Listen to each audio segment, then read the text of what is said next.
In this video, we're going to solve the Riccati equations. This is a special first order differential equation.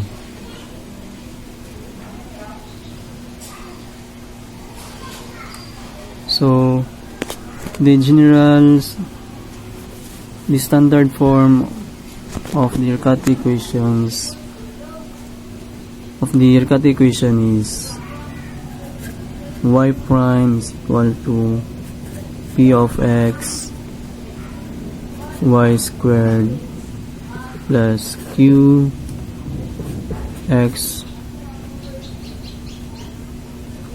a function of q in terms of x times y plus r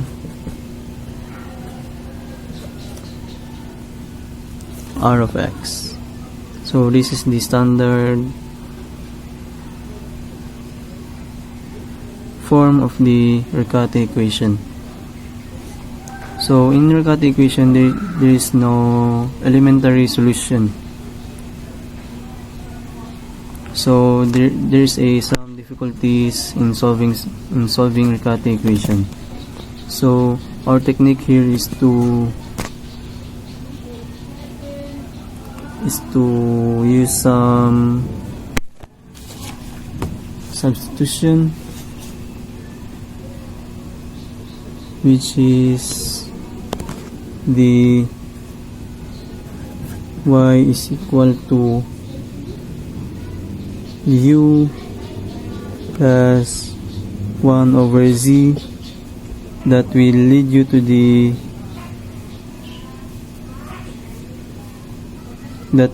to a linear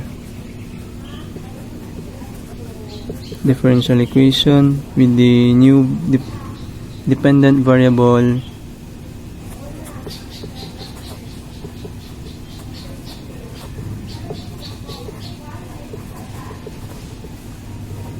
z. So here is so the u here is given in our problem, so no need to worry. So we have our example here. So y prime is equal to y minus 1 times y plus 1 over x is equal to, then we have a condition here, u is equal to 1. So as I said later, we're gonna do some substitution. So y is equal to u plus 1 over z. So we have our value for u. So y is equal to 1 plus 1 over z. So by taking the derivative of this equation, so we have y prime is equal to negative z prime over z squared. Then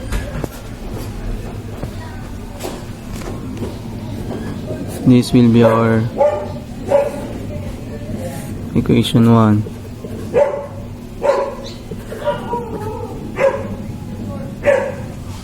Then we can equate this in the first equation, which is negative z prime over z squared is equal to y minus 1 y plus 1 over x. So we can plug in the new value of y. So we have z prime over z squared is equal to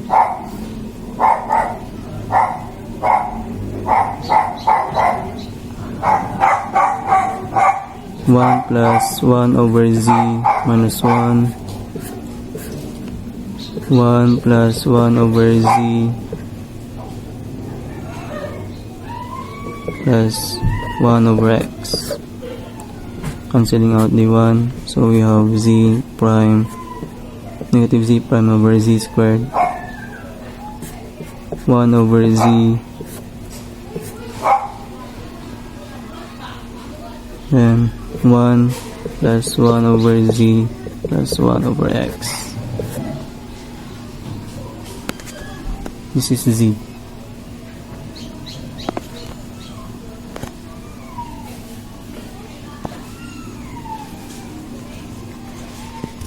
So doing some algebraic manipulation,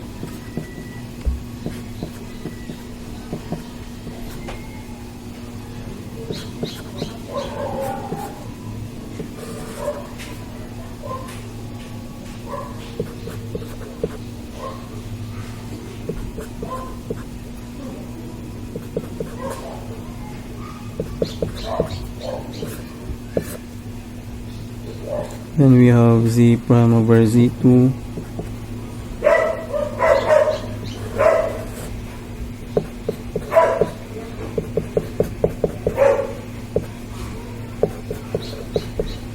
and we can cancel out the z squared, so we have negative z prime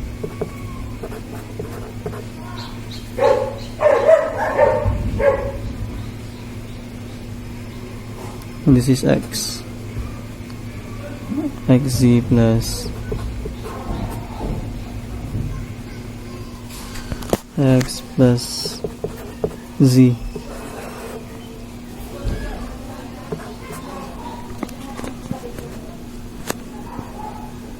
Then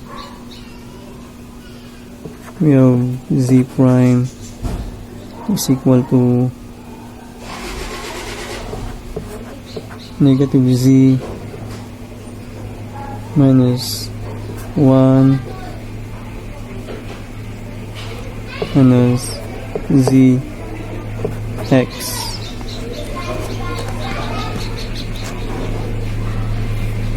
So we can rewrite this equation as dz dx negative z minus 1 minus z x. So by rearranging this equation, this will lead you to a linear differential equation. So we have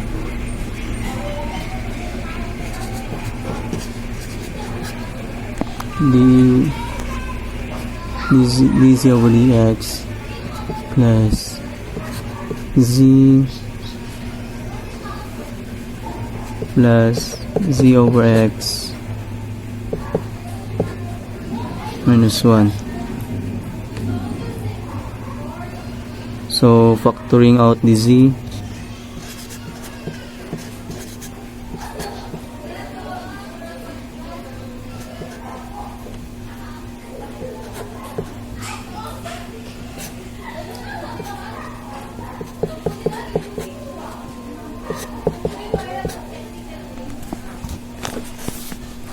and then we're gonna rearrange this one.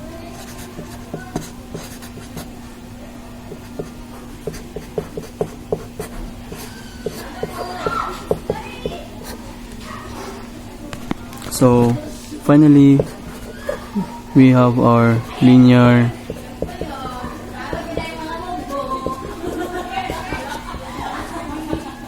differential equation.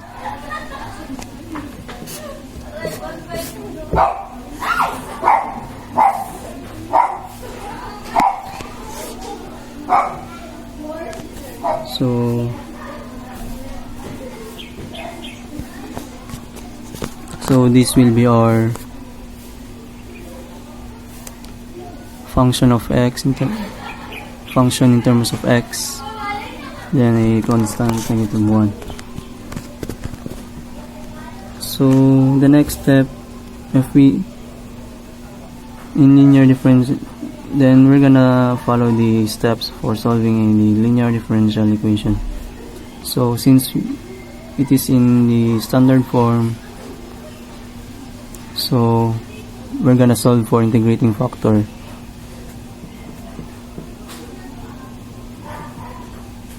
So v is equal to the integral of function of x dx. Then next is e 1 plus 1 over x dx.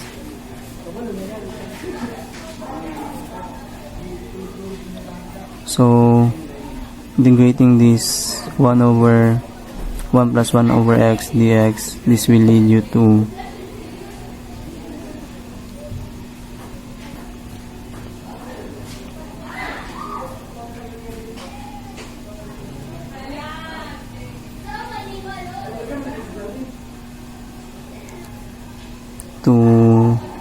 x plus ln x plus c. So as I said, we can neglect c in integrating factor. So we have e x plus ln x, or we can write as e to the x times e ln x, or simply ex x, or x ex. So this will be our v.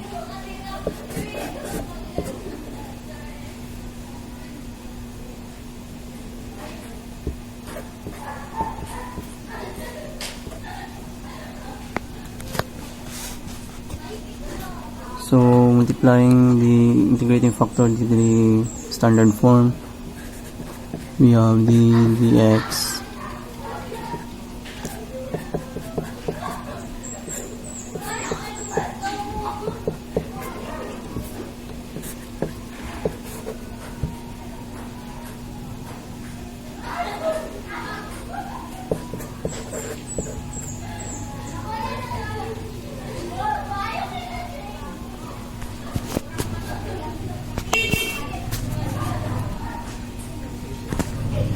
then differentiate, then the integral of, we're gonna take the integral of the derivative with respect of x of the dependent variable z times the integrating factor dx,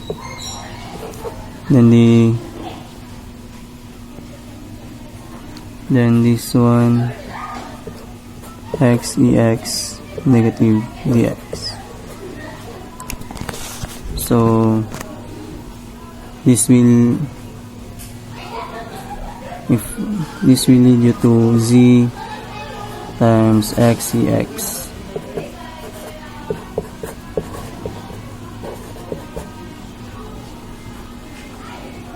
So integrating this one, we're gonna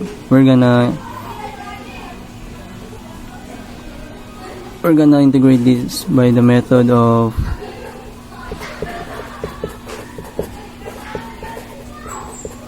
integration by parts.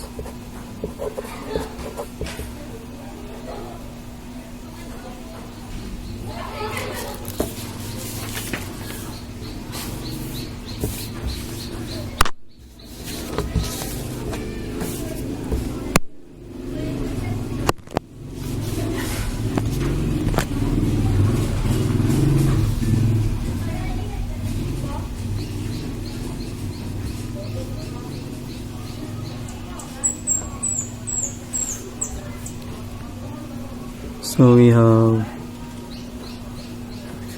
z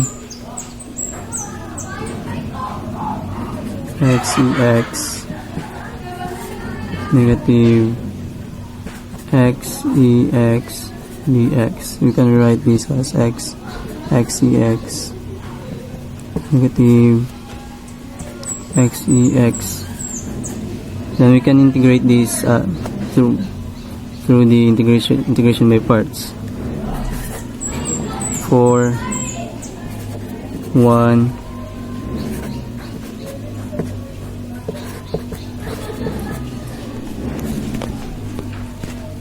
we have u du. So our u is x, then dx, then dv is ex dx, and our v is ex. So we have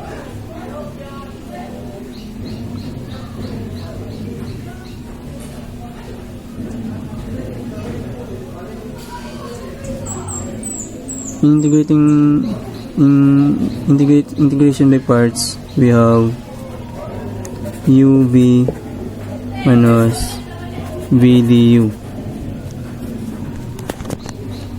This is the formula for integration by parts. So by plugging in those values, so we have our u is x e to the x minus integrate ex dx.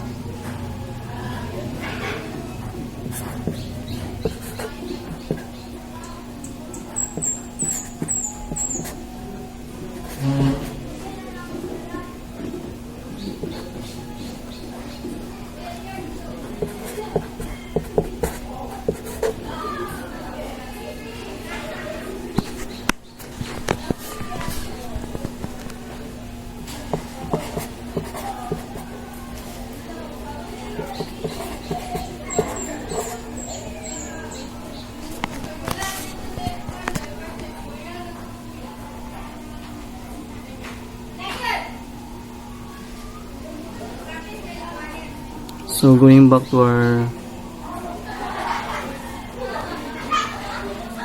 main solution, so we have z e x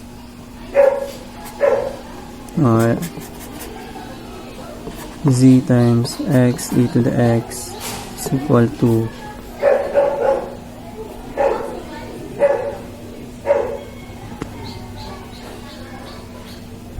negative x ex plus e to the x minus c. Then rearranging this equation, we obtain negative x ex plus e to the x minus c all over x ex.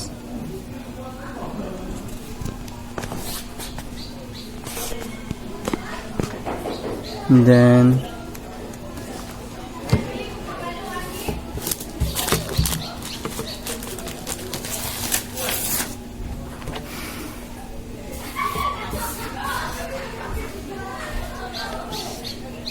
from z negative x e x plus ex minus c,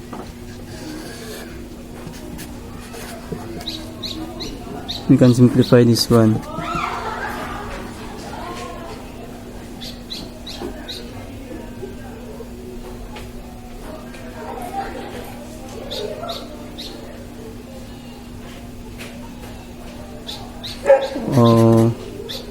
By returning back to our z, which is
Our 1 over y minus 1 is from our z. Going back to the solution previously, from y is equal to 1 plus 1 over z, we can solve for z, which is equal to 1 over 1 minus 1. So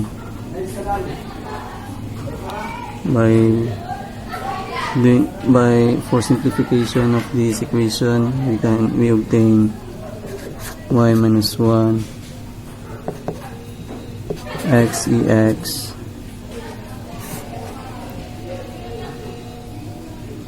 negative x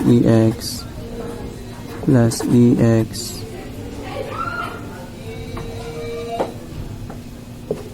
minus c.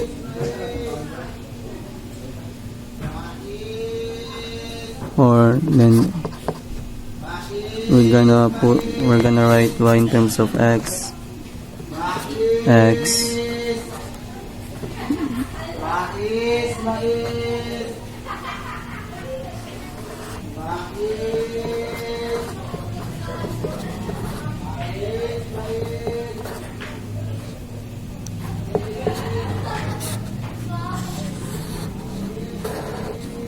this will be our final answer.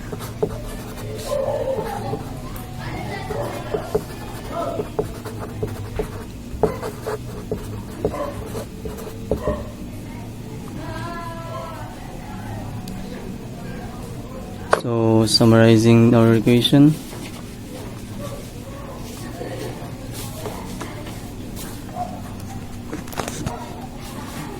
from the y prime from the given equation with the u is equal to 1, we use the substitution for y. This is then we have our y is equal to 1 plus 1 over z, then we took the derivative, so plugging in those